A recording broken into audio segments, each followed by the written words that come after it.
Part 3. Among other things, the trio hoped their book would enrage everyone in the Bigfoot research community, thereby baiting those folks to debate it extensively online. All three of these guys delighted in that idea. It gave them a feeling of power over Bigfoot researchers. Many people also heard a different man in the costume revelation on a 1998 TV documentary on the Fox Entertainment Channel. It was titled World's Greatest Hoaxes. You can watch the entire World's Greatest Hoaxes documentary by clicking the vertical icon on the right. The third widely broadcast program claiming to debunk the PG film was the 1999 BBC series X Creatures.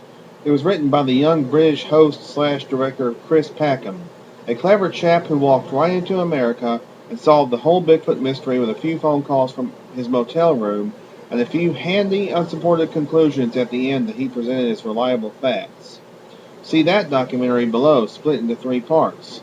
Packham's parting statements/summation toward the end of Part 3 is the most ludicrous portion of the whole documentary.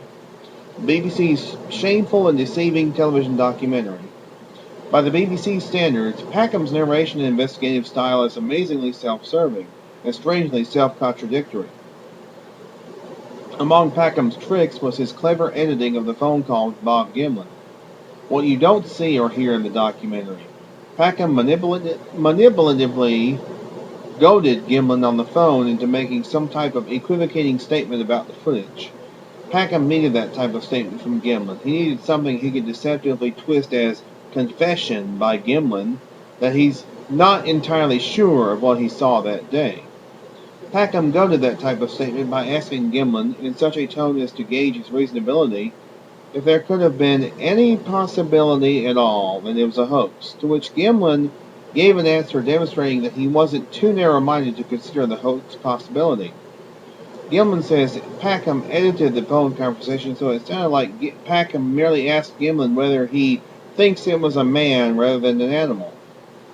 In that context, Gimlin's response sounds much more equivocating than it was intended to be, but Packham had what he needed. A statement that could be stretched to sound like doubts on the part of Gimlin. Not unlike Greg Long, Packham was on a predetermined mission to cast doubt on Roger and the footage. He had promises to keep back home. The second big deception. The second deception was the costume. In this regard, the American version of this X Creatures episode was quite different from the version broadcast on British television. The American version, shown on the Discovery Channel, focused attention on the Hollywood costume designer's attempt to build a matching costume. The British version left this part out completely. During the costume building sequence, the designer hints at the difficulty they had matching their costume to the figure in the footage. Among other things, they could not match the fur with artificial fur, and they could not recreate the large moving muscles in the Patterson figure. Nevertheless, Packham touted their creation as an exact match of the Patterson creature, and even showed the matching costumes side by side. The third big deception. Packham's script in X Creatures goes immediately to work deceiving the audience from the beginning. He explains that the subject really began with the Patterson-Gimlin film. It all goes back to the PG film, he says. One of the big markets for the program was relatively uninformed British and European audiences. Audiences that wouldn't question the premise that the Bigfoot legend arose from the Patterson-Gimlin film. The Bigfoot legend predates the PG film by several decades at least. Who has this version? If you or someone you know has a copy of Discovery Channel's version of X Creatures Bigfoot, please upload the whole thing to YouTube and let us know. We'd like to link to it. Of particular importance is the portion where the costume designers are running into problems recreating the Patterson costume. The significance of the Patterson-Gimlin film for Bigfoot research. Dr. Jeff Meldrum, professor of anthropology at Idaho State University in Pocatello. The image above shows him giving an authoritative lecture about the Patterson-Gimlin film at a Bigfoot conference. The PGF has tremendous significance for Bigfoot research. To the public, it represents both the purported creature and the controversy over its reality. To most Bigfoot researchers, Bigfooters, the PGF is what it appears to be, a unique peak at a surviving giant ape species in North America. For a few years now, they have wanted to put this latest false confession to rest, because of how it affects attitudes toward the subject and public perceptions about all other Bigfoot-related evidence. If the PG film is fake, then how can anyone have confidence in any other Bigfoot footage? But that's exactly what PGF parasites take advantage of. They know that many people are so emotionally invested in the Patterson-Gimlin film images, they'll actually spend money on a book promising to reveal the truth about the footage, even if the book is a hoax itself.